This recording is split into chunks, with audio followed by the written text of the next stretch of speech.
Alamin wa bihi nasta'in ala umuri dunya waddin wassalatu wassalamu ala sayyidil mursalin wa ala alihi wa sahbihi ajma'in. Subhanaka la ilma lana illa ma 'allamtana innaka antal alimul hakim. Rabbi shrah li sadri wa yassir li amri wa hlul 'uqdatam min lisani yafqahu qawli. Wala haula wala quwwata illa billahil aliyyil azim.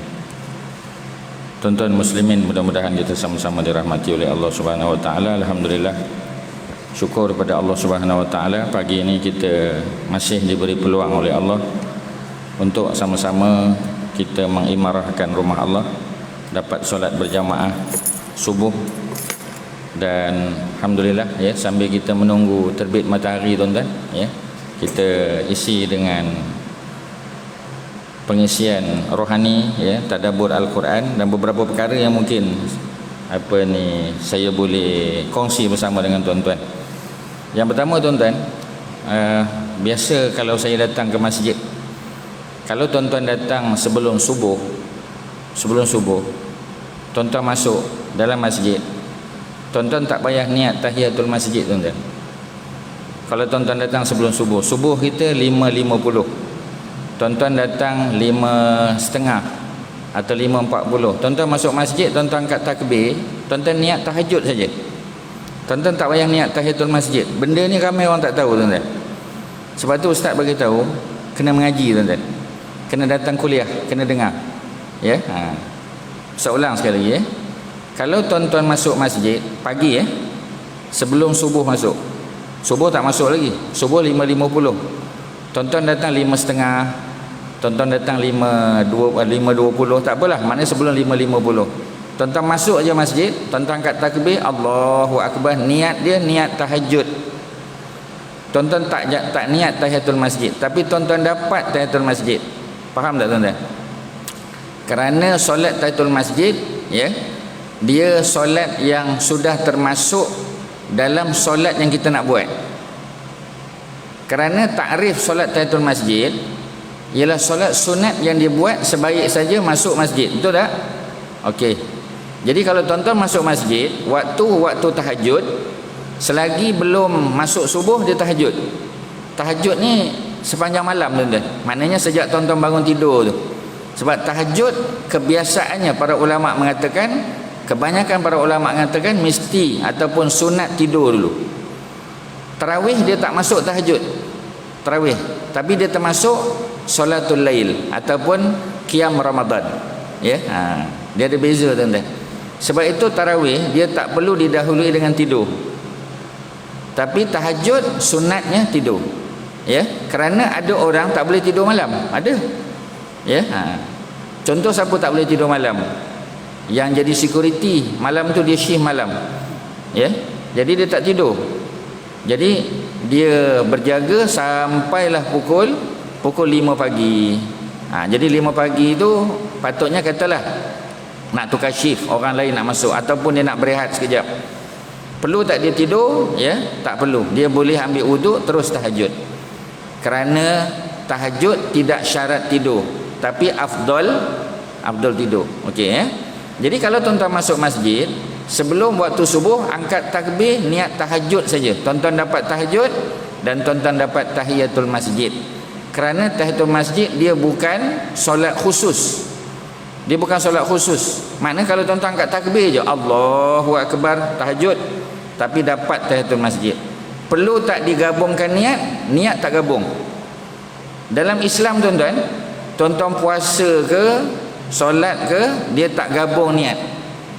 Macam sekarang ya, katalah hari ni tuan-tuan nak buat puasa sunat Syawal. Katalah ya, tuan-tuan dah mula, sebahagian tuan-tuan dah mula. Ya, alhamdulillah. Jadi kalau tuan-tuan nak niat puasa sunat Syawal, tuan-tuan niat puasa sunat Syawal saja.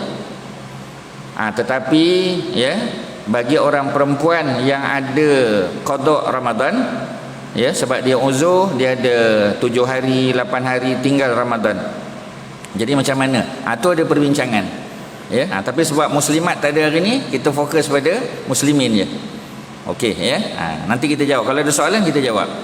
Ustaz nak selesaikan masalah solat sunat dulu. Jadi kalau tuan-tuan masuk sebelum masuk waktu subuh, angkat takbir, niat apa tadi? Tahajud. Kalau tuan-tuan masuk selepas azan, katalah tuan-tuan tengah cari parking, azan Allahu Akbar, masuk subuh. Tuan-tuan pun parking dapat, tuan-tuan masuk masjid, tuan-tuan tunggu sekejap. Bagi tuan-tuan yang sakit kaki, ada masalah kaki, boleh duduk, tak ada masalah. Boleh duduk. Kerana berlaku pada zaman Nabi, ni kes, ya, seorang badui yang datang lewat ke masjid pada hari Jumaat. Dahlah datang lewat hari Jumaat pula. Sebab dia duduk di pinggiran Madinah. Pasal kita tahu, ya, badui tak duduk dalam bandar, tuan-tuan. Walaupun dia ada rumah di bandar. Kalau tuan-tuan pergi ke Mekah, tuan-tuan tengok sebahagian orang yang duduk di luar Mekah tu, duduk dalam kemah jaga binatang. Bukan makna dia tak ada rumah di Mekah, dia ada rumah di Mekah.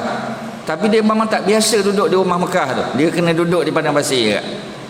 Duduk dengan dia punya kemah dia, jaga binatang, ya. Walhal dia ada rumah besar, tapi dah biasa macam tu, tuan-tuan. Macam kita kata sebahagian daripada, ya, kita punya masyarakat orang asli di Bukit Lanjan, walaupun dia dapat rumah elok, tak nak duduk dalam rumah tu. Dia nak duduk tempat dia juga, tuan-tuan. Itulah macam itulah ibarat dia. Cuma orang badui duduk padang pasir, masyarakat orang asli duduk dalam hutan, ya. Macam tu ibarat dia. Boleh faham, ya?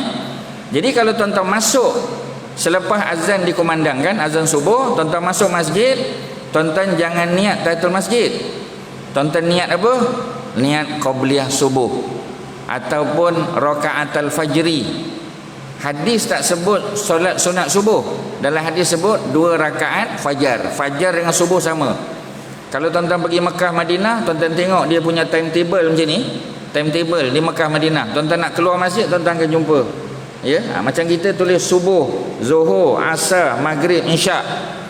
Di Saudi dia tak tulis subuh, dia tulis zuhur, asar, maghrib, isyak. Subuh tak tulis. Bukan makna dia tak solat subuh. Dia tak tulis subuh, dia tulis fajar. Apakah fajar dengan subuh sama? Ya, sama. Sebab tu kita ada terbit fajar. Terbit fajar makna apa? Masuk subuh.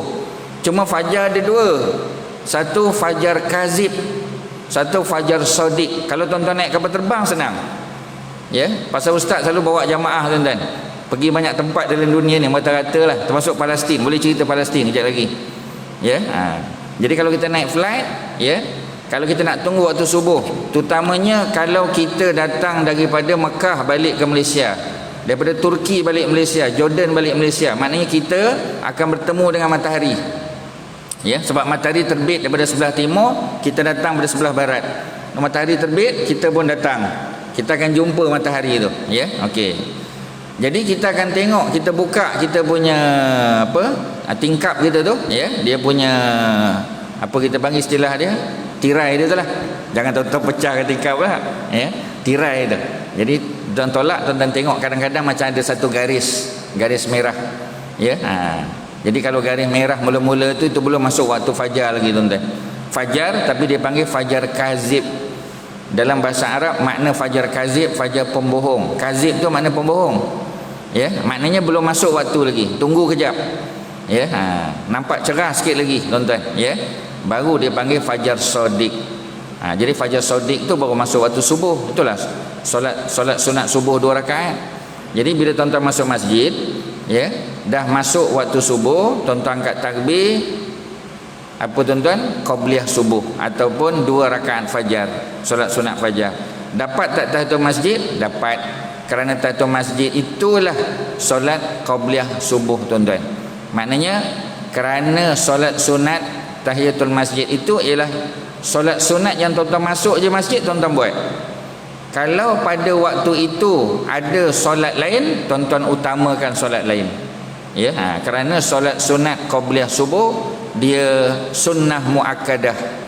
Jadi bila dia berlawan bertemu dengan solat tahiyatul masjid, solat tahiyatul masjid dah campur dalam dia. Tapi niatnya satu. Jangan tuan-tuan niat 2, ya. Saja aku sembahyang qabliyah subuh dan tahiyatul masjid. Dalam fiqh kita tak gabung niat. Tak boleh gabung niat. Macam, ya, orang perempuan dia nak puasa apa kita panggil, ya, puasa qada Ramadan. Pasal qada Ramadan hukumnya wajib, ya.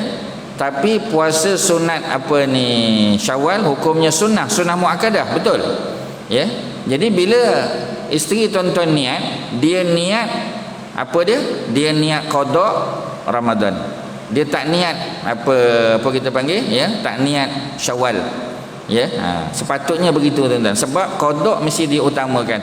Perbincangan panjang, tapi kita ambil pandangan yang lebih memudahkan. Ya, pandangan yang kurang khilaf dia tuan-tuan. Sebab itu Aisyah kita ambil contoh daripada isteri Nabi. Kalau Nabi lelaki, kita mudah ikut macam Nabi. Orang perempuan kita tengok, kadang-kadang boleh ikut macam Nabi apa pesir, kadang-kadang lebih sesuai ikut isteri Nabi sebab sifat perempuan mereka. Jadi maknanya macam mana tuan-tuan? Maknanya ialah Aisyah dia mendahulukan apa ni Syawal, dia puasa Syawal, dan qada tu dilewatkan pada bulan-bulan lain. Kerana ada riwayat Aisyah, ya, qada Ramadan pada bulan Syaban tahun depan. Bulan Syaban tahun depan. Ya, maknanya Ramadan masih tahun ni, Syawal masih tahun ni, lepas Syawal Zulkaidah, Zulhijjah masih tahun ni. Dia tak qada Ramadan lagi. Masuk apa ni Muharram tak qada lagi. Dia qada tapi tak habis lagi. Dan dia menghabiskan qada Ramadan pada bulan Syaban tahun depan, nak masuk bulan Ramadan dah. Ya, maknanya apa tuan-tuan? Kata para ulama, dia telah mendahulukan puasa-puasa sunat yang lain. Jadi boleh tak qada dilewatkan? Boleh. Ambil daripada amalan yang dilakukan oleh salah seorang isteri Nabi yang paling alim, namanya Aisyah, ya, binti Abdullah bin Osman. Jarang kita dengar. Ya, Abdullah bin Osman tu ialah nama sebenar Abu Bakar. Ya, Abu Bakar As-Siddiq. Nama Abu Bakar tu gelaran tuan-tuan. Abu Bakar tu gelaran. Nama sebenar Abu Bakar ialah Abdullah bin Osman. Osman tu bapa kepada Abdullah. Abu Bakar punya bapa. Maknanya datuk kepada Aisyah. Jadi Abu Bakar tidak dipanggil Abu Bakar sehinggalah apabila Aisyah berkahwin dengan Nabi, tuan-tuan. Bila Aisyah berkahwin dengan Nabi, oleh kerana Aisyah satu-satunya isteri Nabi yang masih dara ketika dikahwini. Dalam bahasa Arab, dara tu dipanggil bikrun ataupun bakrun. Sebab itu bapa kepada Aisyah digelar Abu Bakrin atau Abu Bikrin, maknanya bapa si dara. Bapa si dara, ya. Yang lain pun ada anak dara, tapi ketika kahwin dengan Nabi, anak dara mereka sudah janda. Contoh Sayyidina Umar. Sayyidina Umar bin Al-Khattab, dia ada anak nama Hafsah. Jadi Hafsah itu sudah kahwin dengan lelaki lain yang suaminya cedera parah dalam perang Badar, meninggal. Jadi apabila Asma meninggal suami dia, maka dia jadi balu, jadi janda. Kemudian baru dia berkahwin dengan Nabi. Maka ketika dia berkahwin dengan Nabi, dia bukan bikrun lagi. Sebab itu Sayyidina Umar tidak dipanggil Abu Bakrin atau Abu Bikrin. Abu Bakar yang dipanggil Abu Bakar. Itu pun setelah Nabi kahwin dengan anak dia. Maknanya peringkat awal orang panggil dia apa? Abdullah. Jadi ini kena dipahami lah tuan-tuan, ya. Jangan kita generalize saja. Tak tepat tuan-tuan. Tak apa, balik pada solat tadi. Ya. Macam tuan-tuan datang hari Jumaat. Tuan-tuan datang ke masjid hari Jumaat, ya. Pasal 50 orang aja boleh datang, jadi kita datang awal lah. Ya, selalu pun datang awal, tapi kena PKP ni lagi awal datang. Bila tuan-tuan datang awal, katalah, ya, tuan-tuan datang pukul 12 tengah hari masuk masjid. Mesti tuan-tuan nak tahiyatul masjid kan? Tuan-tuan tak payah niat tahiyatul masjid. Sebab waktu itu adalah waktu pukul 12 tu waktu apa tuan-tuan? 12 adalah waktu duha. Betul tak? Boleh tak sembahyang duha pukul 12? Boleh. Jadi tuan-tuan masuk aja masjid, Allahu Akbar, niat duha. Dan duha itu sudah termasuk tahiyatul masjid. Macam pagi tadi, tuan-tuan masuk pada waktu tahajud, niat tahajud, dapat tahiyatul masjid. Ya. Kalau tuan-tuan masuk selepas azan subuh, tuan-tuan niat qabliyah subuh, dapat tahiyatul masjid. Tuan-tuan masuk waktu duha ke masjid, tuan-tuan niat duha, dapat tahiyatul masjid. Inilah biasa orang tak tahu tuan-tuan, ya. Tapi bila kita buat kursus haji, buat kursus umrah, buat kursus ziarah, baru kita tahu. Contoh ya, banyak sahabat kita dia ziarah ke Masjid Quba, dan biasa ziarah Masjid Quba mesti waktu duha. Tak ada orang pergi Masjid Quba lepas asar, tak ada orang pergi tuan-tuan. Sebab lepas asar dia tidak ada solat khusus, yang ada tahiyatul masjid je. Tapi kalau kita datang waktu duha, maka tuan-tuan masuk je masjid, tuan-tuan tak payah niat duha. Tuan-tuan tak payah niat tahiyatul masjid, niat duha. Kalau tuan-tuan belum buat duha tadi di masjid ataupun di hotel, tuan-tuan boleh buat 8 rakaat. Kerana man solla ya, sesiapa yang solat walaupun 2 rakaat di dalam Masjid Quba ya, itu riwayat daripada Ibnu Majah, maka baginya pahala umrah. Bukan pahala satu umrah, pahala umrah. Berapa pahala umrah? Allah yang bagi tuan-tuan. Sebab tu banyak orang generalize. Jangan buat generalization tuan-tuan. Ya, sebab Nabi kata umrah, pahala umrah lah. 2 pahala, 3 pahala, 4 pahala, itu serah pada Allah Subhanahu Wa Taala nak bagi. Lagi bagus solat kita, lagi banyaklah pahala umrah kita tuan-tuan. Itu cerita ni. Jadi oleh kerana kita masuk waktu duha, niat duha ke tahiyatul masjid? Duha, tuan-tuan. Itu cerita dia. Tuan-tuan ada tak soalan nak tanya pasal cerita tahiyatul masjid saja? Ada soalan tuan-tuan? Ya, payah orang nak tanya pasal tuan-tuan jauh kan. Ya, yang depan-depan lah patutnya tanya. Itulah sebab itu bila kuliah ramai lari ke belakang tuan-tuan. Ya, sebab takut ustaz tanya. Ya, dia dengar tadi siapa kuliah subuh pagi ni. Patutnya ni bukan saya punya slot ni tuan-tuan. Ya, hari ni tolong bantu aja, ganti je. Ya, pasal kebetulan ya, boleh datang. Dengan izin Allah boleh sampai. Tak ada gangguan apa-apa tuan-tuan. Boleh datang walaupun daerah berbeza. Ya, tuan-tuan duduk daerah Petaling, saya duduk daerah lain, tak boleh bagi tahu lah. Kan tuan-tuan tunggu pula saya balik nanti. Ya. Okey, itu cerita. Sekarang ni kita pergi lebih dalam lagi tentang tahiyatul masjid. Ya, ustaz nak selesaikan fiqah sebab selalu datang masjid banyak benda, selalu nampak tuan-tuan. Jadi kadang kita kata bila nak tegur, tak apalah sebab ustaz ada platform nama dia kuliah. Jadi ustaz boleh bagi tahu lah. Ya. Jadi kadang-kadang bila kita jumpa orang tak kenal. Masalah manusia ni tuan-tuan, bila dia tak kenal kita cakap dia tak apa nak dengar. Ya, sebab dia tak kenal, dia tak salah dia. Tapi bila dia duduk depan ni, dia cakap, orang lebih senang nak dengar. Ya, tu cerita dia tuan. Bukan sini je, tempat lain pun sama. Ya, nak buat macam mana kan? Lagi especially kalau kita tutup, ya, pakai face mask lagi orang tak tahu. Ya, sebab biasa orang tengok ustaz pakai jubah tuan-tuan. Tiba-tiba ustaz pakai kain belekat je Melayu. Lagi orang tak tahu. Tapi nak buat macam mana? Itu memang pakai orang Melayu. Ya, tu cerita dia. Okey. So balik pada cerita tadi. Kalau tuan-tuan masuk selepas azan subuh, tuan-tuan buat qabliyah subuh. Tak payah niat tahiyatul masjid. Dapat tak tahiyatul masjid? Dapat. Kalau tuan-tuan masuk selepas zuhur pula. Zuhur. Kejap lagi lah zuhur pula. Ya. Kalau kita datang sebelum zuhur, macam biasalah. Sebelum zuhur waktu apa tuan-tuan? Waktu duha. Tuan-tuan niat duha. Dapat ya tahiyatul masjid. Kalau tuan-tuan masuk selepas azan zuhur, tuan-tuan niat qabliyah zuhur. Tak payah tahiyatul masjid. Kerana qabliyah zuhur muakkadah, tahiyatul masjid tak muakkad pada waktu zuhur. Ya, jadi subuh dan zuhur kalau masuk selepas azan, niat dia niat qabliyah zuhur ataupun qabliyah subuh. Tetapi dengan baik-baik, kalau tuan-tuan masuk selepas azan asar, selepas azan maghrib, selepas azan isyak, ada 3. Lepas asar, selepas azan ya, selepas azan asar, selepas azan maghrib, selepas azan isyak. Ni tuan-tuan kena salin tuan-tuan. Kecuali tuan-tuan genius lah. Tuan-tuan genius, tuan-tuan boleh hafal macam budak-budak kan. Ya, tu tak ada masalah. Ustaz takut tuan-tuan apa ni lupa tu je lah. Ya, jadi kalau siapa-siapa ada handphone ya, boleh salin sebab ada banyak masjid dia ada penulis tetap. Macam ustaz pergi satu masjid ya di belah Gombak lah ya. Ada seorang cikgu ni tuan-tuan, dia bukan cikgu pencen. Dia belum pencen lagi ya. Tapi kalau kita kuliah tu cepat betul. Lepas tu dia share dengan jamaah. Ustaz kata besar pahala dia. Macam tuan-tuan tak apa, tuan-tuan ada video ni ya, tuan-tuan boleh tengok balik. Tapi berapa ramai orang tengok tuan-tuan. Macam kita buat CD kan ya, tuan-tuan buat CD tu. Ustaz tak pasti tuan-tuan dengar balik ke tak. Tapi tuan-tuan beli tu alhamdulillah lah untuk masjid.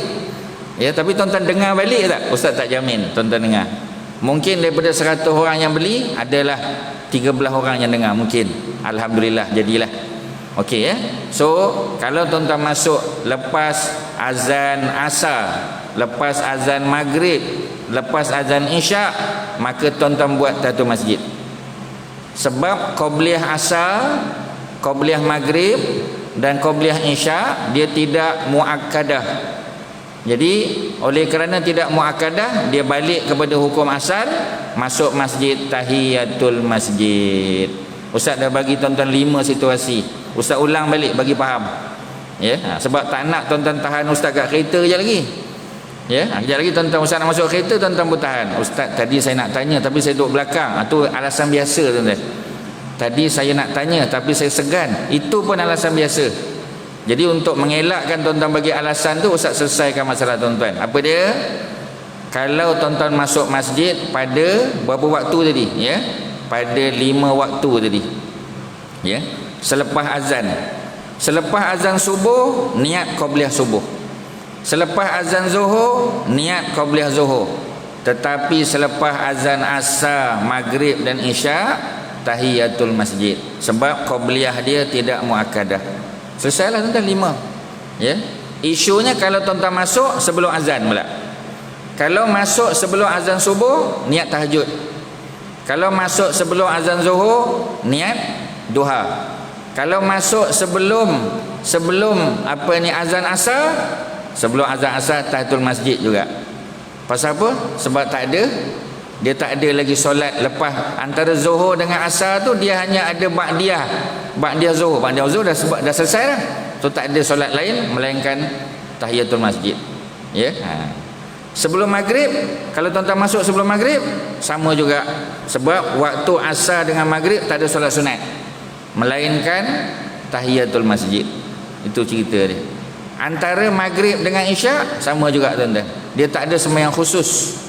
Ya, banyak orang sebut solat sunat awabin. Okey, ustaz bagi tahu. Solat sunat awabin tu tuan-tuan, kalau kita tengok dalam hadis-hadis Nabi, sebahagian para ulama hadis, ya, dan sebahagian ulama fiqh menyebut makna solat awabin itu adalah solat sunat duha. Sebab dia 8 rakaat tuan-tuan.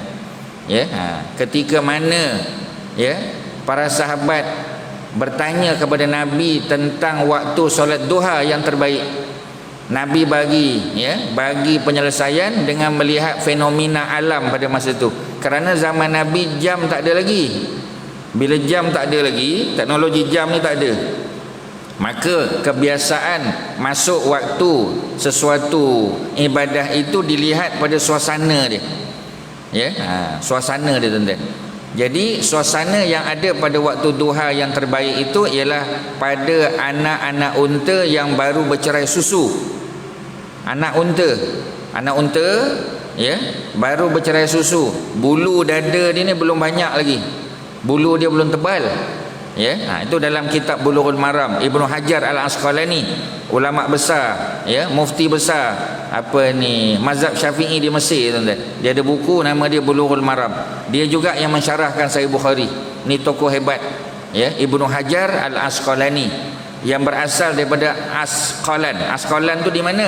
Asqalan tu duduk di Israel sekarang tuan-tuan, di Palestin yang sedang dijajah. Ya. Jadi kata Nabi tadi, ketika mana anak-anak unta bangun daripada tempat dia duduk. Anak unta yang baru bercerai susu, dia tak duduk dengan mak dia dah, sebab dia dah bercerai susu. Ya, dia dengan geng-geng dia. Bila matahari naik sikit, ya, bila dah agak panas pasir di padang pasir tu, maka anak unta ni pun bangun pasal dah panas. Ketika anak unta tu bangun, itulah waktu afdal duha. Mana kita nampak tuan-tuan? Kat Malaysia tak ada unta. Adalah seekor dekat zoo negara, itu pun sakit selalu tuan-tuan. Sebab cuaca tak bagus kat Malaysia, tak sesuai dengan unta. Bukan kata tak boleh, ya. Jadi nak sesuaikan dia punya suhu tu, memang tak sesuai lah tuan-tuan. Ya. Jadi waktunya bila? Itulah perbincangan para ulama tuan-tuan. Ya. Macam waktu isyraq. Ya. Waktu isyraq. Cuba tuan-tuan tengok. Kuliah subuh dia mula 6.30 lebih kurang. Pukul berapa dia habis tuan-tuan? Habis lebih kurang 7.30. Pasal apa ustaz tu habiskan pukul 7.30? Kerana 7.30 itu adalah waktu isyraq. Kita habis je kuliah, ya, tuan-tuan boleh angkat takbir niat 2 rakaat isyraq. Tuan-tuan dengar biasa kan, ya, hadis ini dulu dhaif. Para ulama buat kajian dan mereka mendapati hadis ini ada penguatnya, ada syawahid dia panggil dalam bahasa teknikal hadis. Syawahid tu maknanya hadis-hadis lain yang menyokong dia, tuan-tuan. Maka hadis tu naik menjadi hasan. Hadis ni hadis hasan. Apa hadis tu? Hadis tu sebut secara umum, sesiapa yang solat subuh berjamaah, kita lah tadi, siapa yang solat subuh berjamaah, kemudian dia duduk di tempat dia solat tu, bukanlah mesti duduk tempat yang sama. Macam tuan-tuan yang duduk tempat sama lagi bagus lah, ya. Ataupun tuan-tuan pergi buang air ke apa, ambil uduk balik, masuk balik, duduk di tempat yang sama. Jarak dulu susah, tuan-tuan. Sekarang tak ada masalah. Kalau tuan-tuan dah letak tuan-tuan punya sejadah, orang tak kacau dah, walaupun tak ada tulis nama. Itu adalah norma baru. Dulu tak ada, ya. Dulu kita bangun aja, orang lain duduk tempat kita. Sekarang tak ada masalah, tuan-tuan. Dan tuan-tuan yang bangun untuk bersandar di dinding, tak ada masalah, sebab ada masalah belakang, okey je. Mudah-mudahan termasuk juga. Jadi dia duduk di tempat dia solat, ataupun di tempat dia apa kita panggil, dia berzikir tadi sampai terbit matahari, ya. Terbit matahari lebih kurang pukul 7, 6.59, pukul 7, kejap lagi, belum terbit lagi. Kemudian dia berzikir lagi, dia baca Quran, dia dengar kuliah, ya, dia tazkirah dan sebagainya. Kemudian lebih kurang 28 minit selepas daripada terbit matahari. Kalau di Malaysia 28 minit. Ini para ulama ilmu falak yang tentukan, bukan saya tentukan. Sebab tu kalau tuan-tuan masuk website, ya, kebanyakan kita kata Jawi ke Jaiz ke, tuan-tuan tengok dia tulis, ya, syuruk tu terbit matahari pukul 7. Maka campur 28 minit, itulah waktu isyraq. Itu di Malaysia. Kalau di Mekah Madinah lain, tuan-tuan. Mekah Madinah lebih kurang 15 minit. Sebab zon waktu Malaysia dengan Mekah, Madinah, Palestin berbeza. Jadi lain tempat, lain dia punya waktu dia. Kalau di Malaysia, para ulama kita, ya, dia kat Malaysia ni ada satu Persatuan Falak Syar'i nama dia. Ya, salah seorang daripada dia punya apa kita panggil pemimpin dia, Dr. Kasim Bahali. Dr. Kasim Bahali ni PhD daripada UKM, ya, daripada Akademi Tamadun Melayu, tuan-tuan. Ya, jadi dia latar belakang dia fizik. Seorang bekas guru fizik di MRSM Jasin, orang Melaka. Ya, tak tahu lah orang mana, tapi dia mengajar di situlah. Jasin tu Melaka lah. Jadi dia salah seorang daripada penasihat kepada Persatuan Falak Syar'i. Maka dia jadi timbalan presiden kalau tak salahnya sekarang. Tapi kalau kat Malaysia ni, tuan-tuan ingat tak yang dulu subuh kita tambah 8 minit? Tuan-tuan ingat tak? Tambah 8 minit. Itu dia punya kajian, tuan-tuan. Dr. Kasim Bahali, tuan-tuan boleh masuk website dia. Ada Facebook dia. Dia dapat anugerah pingat emas sebab PhD dia tu berkait dengan penentuan waktu subuh di Nusantara. Tu tajuk PhD dia, tuan-tuan. Dia menang, ya, dia dapat anugerah daripada UKM. Dan memang kajian dia tentang waktu subuh. Alhamdulillah, tambah 8 minit, tuan-tuan. Maknanya kita tercepat selama ni. Tapi nak buat macam mana? Sebab itu, tuan-tuan, para ulama dulu bagi tahu, ya, lepas daripada masuk waktu jangan terus solat. Bagi masa. Sebab tu kita ada qobliyah, ada apa kan. Jadi maknanya kalau kita lambatkan sikit, ya, kita qobliyah dulu, kemudian baru kita solat 10 minit lepas tu, 15 minit lepas tu, mudah-mudahan walaupun dulu kita cepat 8 minit azan, tapi kita tetap sembahyang pada waktunya. Tapi kalau tuan-tuan buat cepat, mudah-mudahan Allah ampunkan dosa kita, sebab kita tak tahu, kita ikut pada pemerintah, tuan-tuan, ya. Jadi benda-benda ni walaupun seminit dua dia ada kesan, tuan-tuan. Macam orang buka puasa cepat 3 minit, dia kata takkan terlupa. Yang 3 minit cepat macam mana? Kira batal ke tak batal? Atau ada dua pendapat. Kalau pakai mufti Selangor kita, batal lah. Itu secara umum. Tapi kalau mufti Perlis, tak batal pula, tuan-tuan. Ya, sebab masing-masing ada pandangan daripada ulama silam. Bukan mereka yang buat pandangan tu. Ulama-ulama silam, Ibnu Hajar, Al-Imam An-Nawawi, ya, dan ulama-ulama hadis yang lain. Dia kumpul, dia tengok dan penentuan dia. Ya, jadi kalau ada kesilapan, Maknanya bukan kerana dia silap. Yang silap tu ialah Bilal masjid daerah dia ataupun qaryah dia, maka tidak dianggap batal. Itu sebahagian para ulama sebut. Jadi tak payah nak diqada. Tapi kalau rasa tak puas hati nak qada juga, silakan, tak ada masalah. Mudah-mudahan Allah bagi pahala yang berganda. Itulah cerita dia, tuan-tuan. Boleh ya? Jadi ustaz dah selesai. Apa, ada soalan? Ada soalan, tuan-tuan? Saya ada soalan. Macam mana? Hari Jumaat datang sebelum Jumaat, datang sebelum azan. Duha lah. Lepas azan. Sebab Jumaat. Ya, ada tak soalan syekh kita, ya, tapi soalan ni secara indirect. Ini orang berilmu sini tanya dia, tuan-tuan. Dia tak tanya ada qabliyah Jumaat ke tak. Ya, tapi dia menjurus kepada soalan tu. Ustaz dah clearkan, tuan-tuan. Ya, dalam mazhab kita Syafi'i, oleh kerana solat Jumaat itu adalah pengganti solat Zuhur, betul tak? Hari Jumaat kita kan tak solat Zuhur, kita kan solat Jumaat. Ni bagi yang 50 nama tadilah. Yang tak masuk 50 nama, tu sembahyang Zuhur kat rumah lah. Ya. Jadi kalau orang yang sembahyang Zuhur kat rumah hari Jumaat, ada tak qabliyah Zuhur? Ada kan? Bagi orang yang datang Jumaat, kerana Jumaat itu pengganti kepada Zuhur, ada tak qabliyah Jumaat? Maka kias bagi pandangan ulama Syafi'iyah, ada qabliyah Jumaat. Seperti mana Zuhur ada qabliyah Zuhur, maka Jumaat pun ada qabliyah Jumaat. Okey? Tetapi bagi pandangan ulama lain pula, ya, tuan-tuan pergi Saudi, tuan-tuan pergi ke tempat-tempat lain yang mazhabnya Hambali sebagai contoh, ya, ada tak qabliyah Jumaat? Jawapannya tak ada. Kerana Nabi tak pernah tunjuk qabliyah Jumaat. Nabi tunjuk qabliyah Zuhur, tapi Nabi tak tunjuk qabliyah Jumaat. Maka kata mereka tidak ada qabliyah Jumaat, kerana solat Jumaat adalah solat yang mustaqillah. Mustaqillah maknanya dia bukan termasuk solat 5 waktu. Dia anggap Jumaat tu khusus. Maka oleh kerana dia khusus, Nabi tak tunjuk ada qabliyah Jumaat, maka tidak ada qabliyah Jumaat. Itu bagi mazhab Hambali. Tapi kalau tuan-tuan tengok, sebelum khatib naik atas mimbar, dia sembahyang 2 rakaat.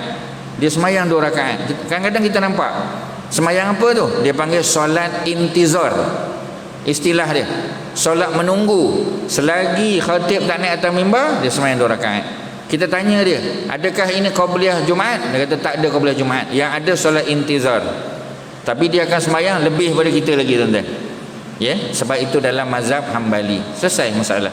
So kalau kita di Malaysia, mazhab dominan dia Syafi'i, ya, dan tuan-tuan tengok ada orang sembahyang, ya, 2 rakaat ataupun 4 rakaat sebelum sebelum Jumaat, mana selepas masuk waktu Jumaat, so tak ada masalah, tuan-tuan. Ya, kerana mengambil pandangan ulama dalam mazhab Syafi'i yang mengkiaskan solat Jumaat dengan Zuhur. Selesai. Habislah cerita. Ya? Tak dengar? Okey, tahiyatul masjid. Kalau tuan-tuan masuk sebelum Jumaat, niat duha kan, dan dapat tak tahiyatul masjid? Dah dapat. Soalan dia, bagi orang yang datang ketika azan, ya, Allahu Akbar baru dapat parking, dia pun masuk masjid, ya, macam mana? Kiaslah dengan solat qabliyah Zuhur, samalah. Jadi kalau dia masuk, nak tahiyatul masjid ke tak? Ya, sebab ramai orang tu dah macam subuh tadi, ramai orang bila masuk waktu selepas azan, dia sembahyang 2 rakaat dulu tahiyatul masjid. Lepas 2 rakaat tahiyatul masjid, dia bangun lagi, dia buat qabliyah subuh. Tu yang apa ni ustaz kata tadi. Kalau dia faham konsep tahiyatul masjid, dia niat sekali je. Niat saja qabliyah subuh, tetapi dapat qabliyah subuh dan tahiyatul masjid. Jadi kalau Jumaat tadi sama, tuan-tuan. Niat qabliyah Jumaat, dia dapat juga tahiyatul masjid. Kan selesai, tuan-tuan. Ustaz tak tahu, tuan-tuan, sebab wajah tu wajah tak senyum, tuan-tuan. Tak nampak, ya.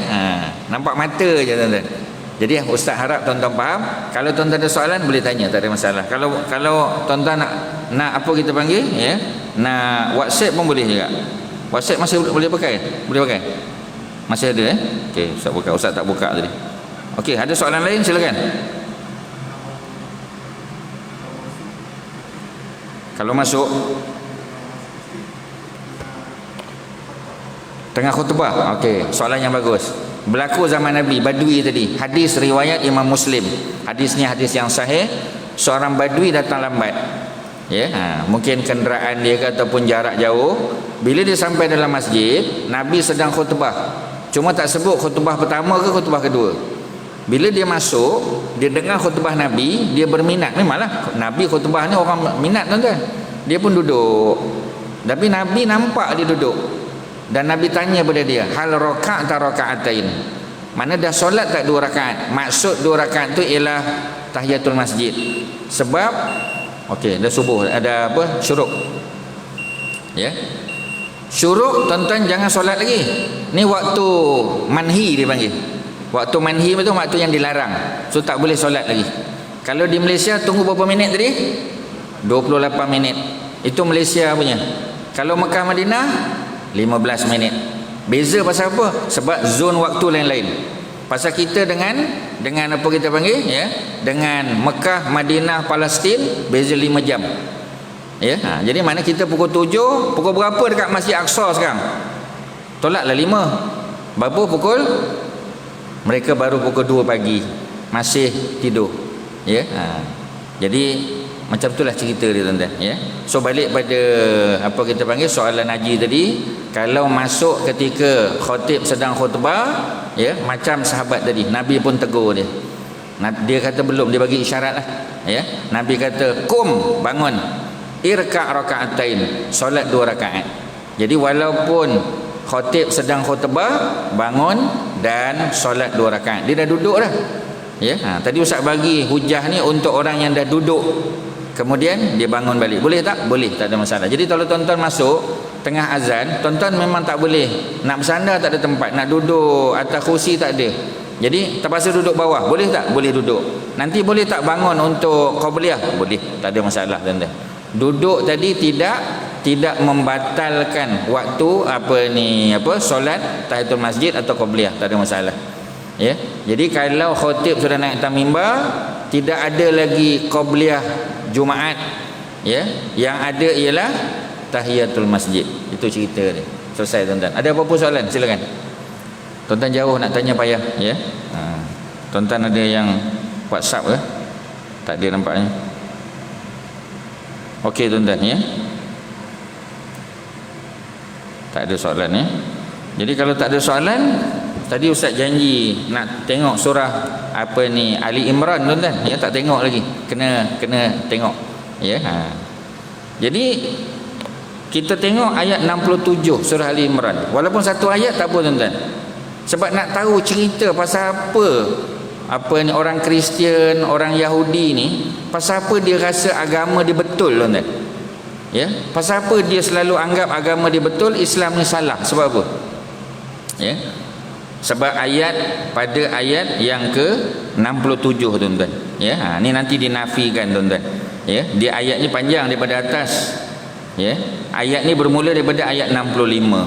Ayat 65, ya. Okey, kita tengok ayat 65. Auzubillahi minasyaitonirrajim.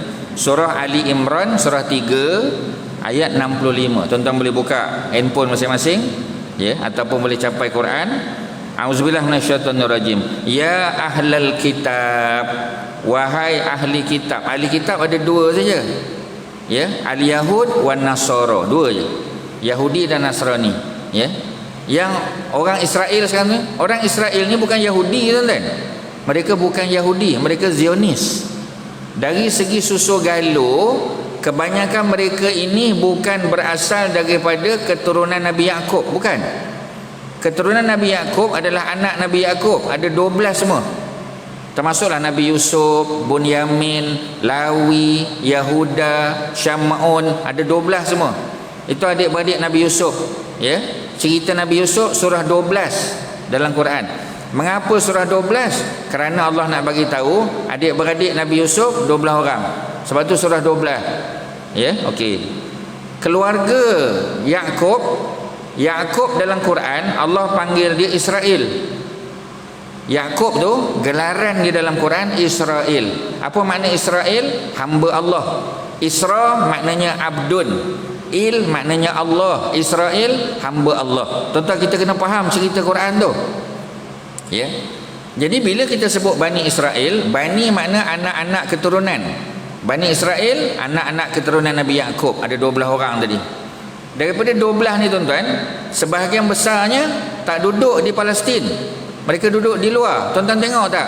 Demonstrasi dibuat di London, di New York, di banyak tempat, di Sydney, di banyak tempat lagi tuan-tuan. Dan sebahagian daripada mereka yang ikut demonstrasi tadi adalah kumpulan, ya, kumpulan Yahudi, ya, persatuan apa ni, Jews ni tuan-tuan. Dan mereka ni kita tengok pakaiannya macam yang duduk dekat Palestin, tapi mazhabnya berbeza. Dan mereka menentang penubuhan kerajaan, ya, kerajaan Israel haram ni tuan-tuan, haram Israel ni. Mereka menentang. Sebab apa tuan-tuan? Sebab mereka menunggu Mesaya. Mesaya tu maknanya, sebenarnya Mesaya tu Nabi Isa lah. Selagi Nabi Isa tak turun, selagi itu tak boleh dibina ataupun dibuat kerajaan memerintah, tak boleh lagi tuan-tuan. Ibadah saja, ibadah, dakwah, itu saja. Negara tak boleh lagi. Macam Nabi dan para sahabat di Mekah, mana ada negara? Mekah tak ada tuan-tuan. Bila buat negara? Bila hijrah Madinah kan, baru Nabi jadi pemimpin. Kita kena faham dia punya konsep tu. Orang Yahudi yang duduk di luar, yang datang daripada keturunan Nabi Yusuf dan adik-beradik dia, mereka tak buat negara tuan-tuan. Sebab tu mereka lawan. Mereka tak puas hati. Kalau mereka dibawa masuk ke Israel, mereka keluar dari Israel. Termasuklah Yahudi hitam, ya, the black Jews yang datang daripada Ethiopia, Eritrea. Mereka ini adalah keturunan Menelik. Apa Menelik tu tuan-tuan? Menelik adalah anak daripada Nabi Sulaiman dan Balqis. Cerita sejarah panjang tuan-tuan. Ustaz ringkaskan saja. Menelik tu tuan-tuan, anak Nabi Sulaiman dengan siapa? Dengan Balqis. Pasal apa Menelik tu hitam? Pasal memang Balqis keturunan Afrika. Dia datang daripada Ethiopia. Ya, sebab tu kulitnya, tapi hitam tu bukan maknanya tak lawa. Ya. Dan Nabi Sulaiman daripada Palestin. Keturunan mereka itulah yang nanti ditawarkan oleh Israel pindah ke Israel. Tetapi ketika berlaku, ya, peperangan dengan Hamas ni dah lama dah tuan-tuan. Ni berpuluh-puluh tahun yang lalu. Ya. Jadi ketika mana berlaku peperangan, maka berlaku tentera Israel ni kena bunuh, kena bom, ya, sebagainya, masuk hospital. Mereka memerlukan bantuan derma darah. Bank darah, ya, di Tel Aviv tak cukup untuk bagi darah kepada orang yang cedera. Jadi apa yang berlaku tuan-tuan? Mereka minta derma darah. Ketika mana black Jews ni derma darah yang datang dari Eritrea, Ethiopia ni tuan-tuan, ya, apa ni, bank darah, apa kita panggil, ya, bank darah Israel tak terima tuan-tuan. Sedangkan mereka adalah keturunan Yahudi, ya, Yahudi daripada Nabi Sulaiman punya keturunan tu, ya. Nabi Sulaiman tu, ya, keturunan daripada Nabi Daud, bapa dia. Nabi Daud datang daripada abang Nabi Yusuf, namanya Yahuda. Yahuda tu yang rancang untuk bunuh Nabi Yusuf. Cerita dalam surah 12 tu tuan-tuan. Dicerita berkait-kait tuan-tuan. Ya, tuan-tuan kena dapat gambaran keseluruhan. Itu bukan kerja tuan-tuan lah. Itu ustaz-ustaz yang datang lah kena cerita. Ya, jadi kalau saya datang, saya cerita kat tuan-tuan supaya kita faham. Ya, mereka tak terima. Maknanya darah orang Yahudi hitam pun mereka tak terima. Ini kan pula orang Arab yang tak ada hubungan keluarga dengan mereka tuan-tuan. Kita hanya ada hubungan daripada Ismail, Ishak, Ibrahim. Inilah cerita kat sini tuan-tuan. Ya, mari kita baca ayat yang ke-65. Ya ahlal kitab, wahai ahli kitab, Nasrani dan juga Yahudi. Lima tuhajjuna fi Ibrahim. Pasal apa kamu duk berhujah, berdebat, ya, tentang Ibrahim ni? Wa ma unzilatit tauratu wal injilu illa min ba'dih. Ya, dan tidaklah kitab Taurat dan Injil itu diturunkan, ya, illa melainkan min ba'dihi, selepasnya tu selepas Ibrahim. Sebab Nabi Ibrahim dia rasul yang ke-6. Ya, tuan-tuan nak kena hafal sipir pula. Adam, Idris, Nuh, Hud, Soleh, 5. Adam, Idris 2, 3 Nuh, nombor 4 Hud, nombor 5 Soleh, nombor 6 baru Ibrahim. Nombor 6 Ibrahim. Ya, nombor 6 Ibrahim. Nabi Sulaiman nombor 20 tuan-tuan. Nabi Daud nombor 19, jauh tuan-tuan. Ya.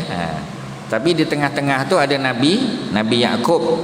Nabi Yaqub nombor 10. Ya, Ibrahim, Lut, Ismail, Ishak, Yaqub nombor 10.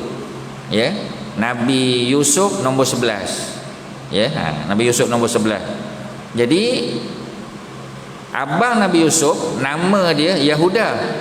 Daripada Yahuda itulah dapat Nabi siapa tadi? Nabi Daud dan Nabi Sulaiman. Ustaz kena tunjuk gambar rajah tuan-tuan. Kalau tidak tuan-tuan kena bayang je lah, tak apa macam mana. Ya, tak ada cara. Jadi Nabi Yusuf dengan abang itu adik-beradik, keturunan mereka keturunan Bani Israel. Ya, jadi yang Menelik tadi daripada keturunan Nabi Sulaiman. Ya, mereka ini adalah Yahudi asal. Yang duduk dekat Israel ni, sebahagian mereka menyamar saja sebagai orang Yahudi. Sebab tu mereka tak faham agama mereka, tuan-tuan. Ya, sebab tu agama mereka adalah agama Talmud. Talmud tu bukan agama Taurat. Yang kita cerita ni Taurat yang diturunkan kepada Nabi Musa. Talmud tu syarah dia, interpretasi dia, tafsir dia yang dibuat oleh ulama-ulama jahat. Ya, ulama-ulama jahat daripada kalangan Yahudi. Sebab itulah mereka bunuh umat Islam, tak peduli rumah orang dirampas dan sebagainya, tuan-tuan. Sebab apa? Sebab mereka tak pegang Taurat pun. Ya. Sebab tu bila berlawan dengan mereka, kita bukan berlawan atas dasar hujah aja, tuan-tuan. Ya, kita berlawan dari segi sejarah. Sejarah pun dia tak menang. Sebab tu dia terpaksa rampas. Ya. Dan biasa mereka serang pada bulan Ramadan, biasa, tuan-tuan. Ya, mereka serang pada bulan Ramadan sebab dia tahu Ramadan ni orang Islam beribadah, dia tak fokus benda lain, fokus ibadah. Masa itulah mereka ambil kesempatan. Ya, pernah berlaku juga ketika mana tentera Mesir ya serang orang-orang Yahudi, tuan-tuan. Ya, ni cerita apa kita panggil ya, cerita zaman Ikhwan Muslimin dulu. Ketika mana orang Islam serangan itu berlaku pada hari Yom Kippur. Yom Kippur adalah hari perayaan orang Yahudi. Maknanya kita pun ada buat juga, tuan-tuan. Ya, sebab ambil kesempatan ketika orang sedang berhari raya, sedang bergembira, ya, beribadah dan sebagainya. Itu cerita dia. Okey, kita habiskan ayat ni. Jadi kitab Taurat turun pada Nabi Musa. Kitab Injil turun pada Nabi Isa. Ya. Nabi Ibrahim datang sebelum dia ke selepas dia? Mestilah sebelum. Sebab Nabi Isa tu nombor 24. Ya. Nabi Musa nombor 15. Ya, ataupun nombor 14. Maknanya Nabi Ibrahim tu nombor 6 atas lagi. Jadi pasal apa nak kata Ibrahim tu adalah Yahudi atau Nasrani? Sebab mereka selalu kata kami agama Ibrahim. Ya, Ibrahim tu agama kami, agama Yahudi. Orang Nasrani kata Ibrahim tu agama Nasrani. Mana ada, tuan-tuan? Ibrahim nombor 6. Ya, sejarah membuktikan mereka tipu, tuan-tuan. Afala ta'qilun, ya. Mengapakah kamu tidak menggunakan akal kamu? Cuba tengok susu galuh. Ya. Dah tentulah salah, tuan-tuan. Susu galuh pun salah. Ya. Kemudian Allah sambung lagi. Ha antum haula'i hajajtum fi ma lakum bihi ilm. Ya, pasal apa kamu duk berhujah ni pada apa yang kamu ada ilmu? Kamu tahu bahawasanya Ibrahim itu datang sebelum Taurat dan Injil. Pasal apa kamu nak berhujah? Ya, falimatu hajjuna fi ma laisa lakum bihi ilmun. Ya, ini kan pula kamu nak berhujah dengan benda yang kamu tak ada ilmu. Yang ada ilmu pun kamu tak boleh nak berhujah. Ini kan pula kalau kamu tak ada ilmu pengetahuan. Lagilah, tuan-tuan. Wallahu ya'lamu, Allah Maha tahu, wa antum la ta'lamun, sedangkan kamu tidak mengetahui. Kita pergi ayat kemuncak dia, tuan-tuan. Ya, jam 7 suku. Kemuncak dia, ya. Maka Ibrahimu Yahudiyan wala Nasraniya. Allah pun bagi tahu.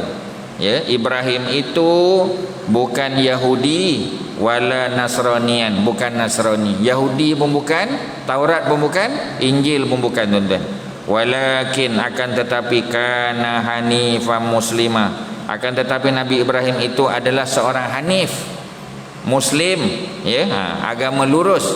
Sebab itu orang Mekah sebelum Nabi dilantik menjadi rasul, orang Mekah dianggap agama hanif. Ya, orang Mekah ni agama hanif. Macam kita kata apa kita panggil, ya, di kalangan orang Mekah tu, kalau tuan-tuan ingat 10 yang dijamin syurga, Abu Bakar, Umar, Osman, Ali, ya, Abdul Rahman bin Auf, Sa'ad bin Abi Waqqas, Talhah bin Ubaidillah, ya. Apa ni, Abu Ubaidah Al-Jarrah, 10 yang tuan-tuan dah hafal tu lah. Ya. Tapi tuan-tuan biasa akan ingat 9 aja. Nombor 10 tuan-tuan lupa. Siapa nombor 10? Nama dia ialah Said bin Said bin Zaid. Said bin Zaid tu nombor 10. Biasa orang tak ingat. Orang ingat Abu Bakar, Umar, Osman, Ali, Abdurrahman bin Auf, Sa'ad bin Abi Waqqas, Talhah bin Ubaidillah, Az-Zubair bin Al-Awwam, Abu Ubaidah Al-Jarrah. Nombor 10 ni orang tak ingat. Ya. Siapa dia? Said bin Zaid. Siapa dia Said bin Zaid? Said bin Zaid adalah lelaki yang ditampar oleh Sayyidina Umar ketika dia sedang belajar surah Toha. Ketika dia baca surah Toha bersama isteri dia, Umar datang, terkajang pintu, Umar tak bagi penampar dekat dia. Dua-dua kena tampar. Ya, Said bin Zaid pun kena tampar, isteri dia pun kena tampar. Siapakah isteri dia? Fatimah binti Al-Khattab. Pasal itulah Umar pergi menampar dia. Pasal Fatimah tu adik Umar, dan Umar dapat tahu adik dia dan adik ipar dia dah masuk Islam. Jadi Said bin Zaid tu adik ipar Sayyidina Umar. Beliau 10 yang dijamin syurga. Nabi sebut sejak Nabi masih hidup lagi, tuan-tuan. Jadi Said bin Zaid, bapa dia Zaid bin Amru, itu agama Hanif. Tak pernah minum arak, tak pernah sembah berhala, tak pernah, tuan-tuan. Ya. Begitu juga ramai di kalangan orang Mekah juga ada yang tak sembah berhala, tak minum arak. Macam Abu Bakar. Abu Bakar tak pernah minum arak. Sayyidina Ali tak pernah. Ya. Jadi sebab tu orang Mekah ni bukan semuanya sembah berhala. Ada juga yang agama Hanif. Agama Hanif tu agama Ibrahim. Seperti mana orang tanya kan, sebelum Isra' Mi'raj kan baru dapat 5 waktu solat kan? Baru 5 waktu. Sebelum tu ada tak 5 waktu? Tak ada. Ya. Jadi sebelum 5 waktu tu, tuan-tuan, Nabi semayang ke tak? Nabi solat. Tapi Nabi solat ikut agama mana? Syariat mana? Ibrahim lah. Ya. Sebab tu Allah kata, inilah ayat dia, walakin kana hanifan muslima. Akan tetapi Ibrahim itu adalah beragama hanif. Beliau agama lurus, muslima, muslim, wa ma kana minal musyrikin. Dan Nabi Ibrahim itu bukan daripada kalangan musyrikin. Musyrikin ni siapa, tuan-tuan? Orang Mekah lah sembah berhala. Bukan Yahudi je kata Ibrahim tu agama Yahudi. Bukan Nasrani je kata Nabi Ibrahim tu agama Nasrani. Orang Mekah pun kata mereka agama Ibrahim. Punya dah, tuan-tuan. Semua nak claim Nabi Ibrahim. Macam orang Yahudi lah, dia claim dia Yahudi. Dia bukan Yahudi, tuan-tuan. Sebab tu dia jahat. Sebab tu dia tak ada pakai undang-undang. Macam kita main bola sepak, tuan-tuan. Ya, dia ada pengadil, dia ada penjaga garisan. Ya. Jadi bila ada orang bawa bola, pemain, dia bawa bola luar padang, luar kawasan, angkat bendera, tuan-tuan. Ya, penjaga garisan angkat bendera. Nak bagi tahu bola tu dah apa kita panggil, ya, dah luar padang. Dia tak peduli, tuan-tuan. Dia dribble je kat bola. Lepas tu dia tendang masuk pintu gol, dia tolak penjaga gol, dia tolak, dia masuk sumbat gol. Dan tak ada siapa boleh kata dia main tak ikut undang-undang. Macam itulah Israel, tuan-tuan. Sebab itu naiklah presiden mana pun, ya, tak peduli. Dulu kita ingat George Bush, adik-beradik, anak beranak je jahat, tuan-tuan. Kita kata bila naik Barack Obama, insya-Allah elok kot. Sebab Barack Obama ni keluarganya dikatakan daripada Kenya, ada yang agama Islam. Barack Obama pun pernah duduk di Yogyakarta. Kita kata naik Barack Obama ni okey lah. Sama, tuan-tuan. Tak ada beza. Ya. Pasal apa, tuan-tuan? Sebab pemahaman dia pemahaman Talmud juga. Ya, dia pergi ke Israel, dia buat upacara yang sama. Ya. Kot lah. Lepas Barack Obama kita kata orang lain pula naik yang ini, ya. Kita kata si Biden ni baik sikit kot. Sama je, tuan-tuan. Ya. Timbalan presiden, ya, Kamala Harris, kita ingat kot lah dia daripada India. India lagi bantai orang Islam, tuan-tuan. Lagi kuat robohkan masjid. Yang robohkan masjid, yang robohkan tempat ibadah, yang bunuh umat Islam, ya, yang apa kita panggil cancel kerakyatan orang Islam di India. Oh, lagi hebat. Dia buat macam Yahudi buat, tuan-tuan. Tiba-tiba kita nak harap dia sokong Islam. Tak ada, tuan-tuan. Sama je, tuan-tuan. Tuan-tuan dengar ucapan-ucapan dia. Sama. Ya. Siapa yang boleh menolong orang Islam? Orang Islam sendiri, tuan-tuan. Tapi tuan-tuan jangan excited sangat. Sebab banyak orang hantar gambar tentera Turki dah masuk ke Palestin, dah berada di Masjid Aqsa. Tak ada, tuan-tuan. Mana ada masuk lagi? Tak ada tuan-tuan. Ya. Tunjuk gambar tentera daripada Indonesia, daripada Pakistan, ya, daripada tak ada tuan-tuan. Belum lagi tuan-tuan. Ya, belum ada lagi. Jadi tuan-tuan jangan gembira sangat. Sebab mereka berperang dengan, ya, dengan apa kita panggil, ya, dengan apa kita panggil, ya, dia punya peralatan yang ada tu lah.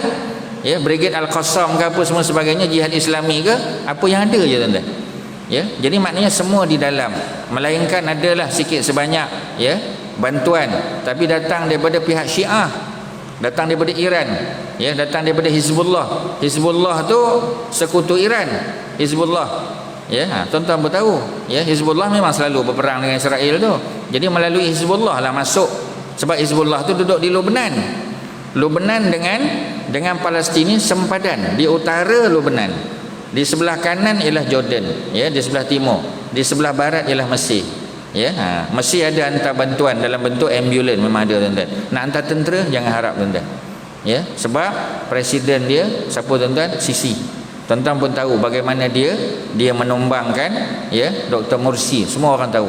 Jadi tuan-tuan, memang tak ada apa yang boleh kita bantu selain daripada bantuan derma. Derma boleh, tak ada masalah. Kita tuan-tuan ada tabung. Ya, tapi macam tadilah, lebih pada tu memang doa lah tuan-tuan. Ya, sebab apa?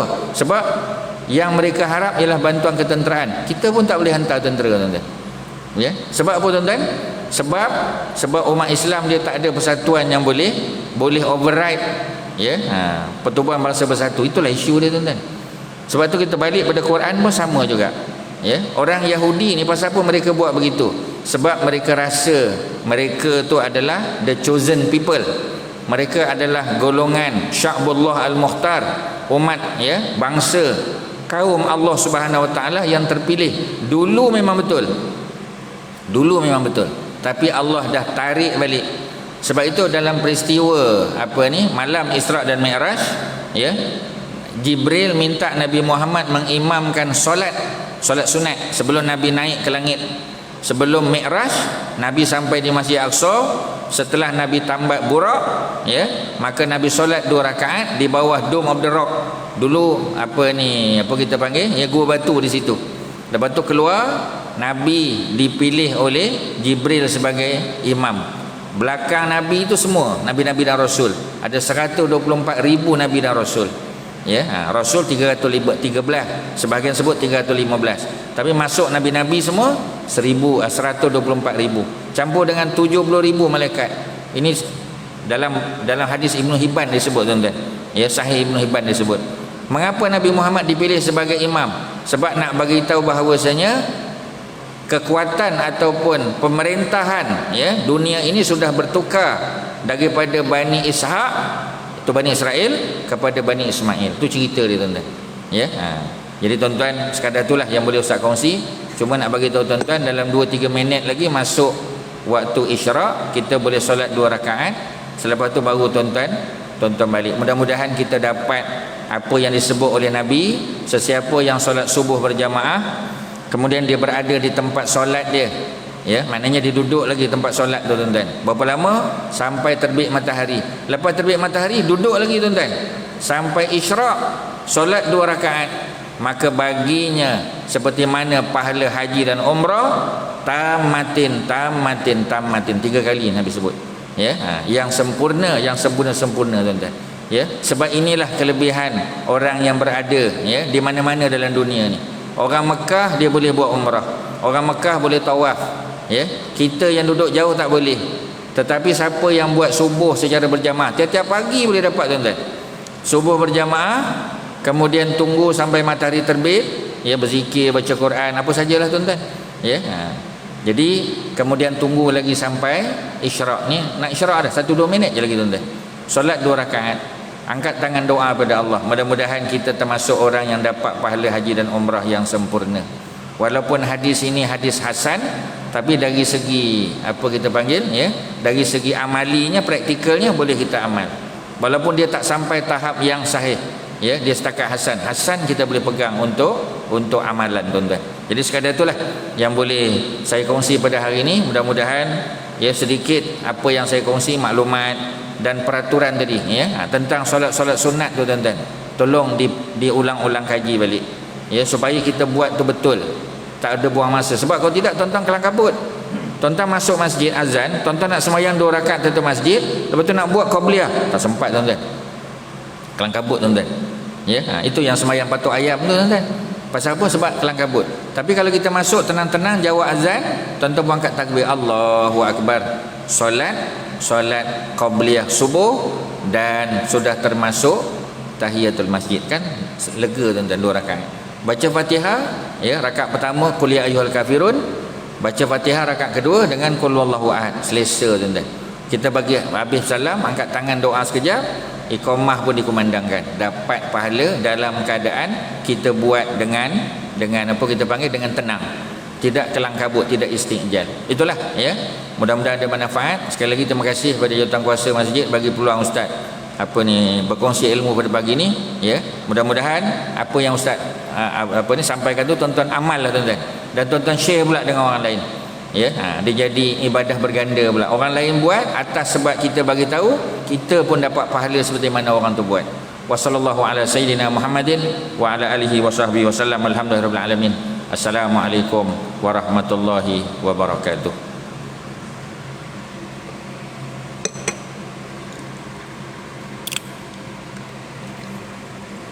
Dah boleh dah tuan-tuan? Silakan. Jam tu betul kan?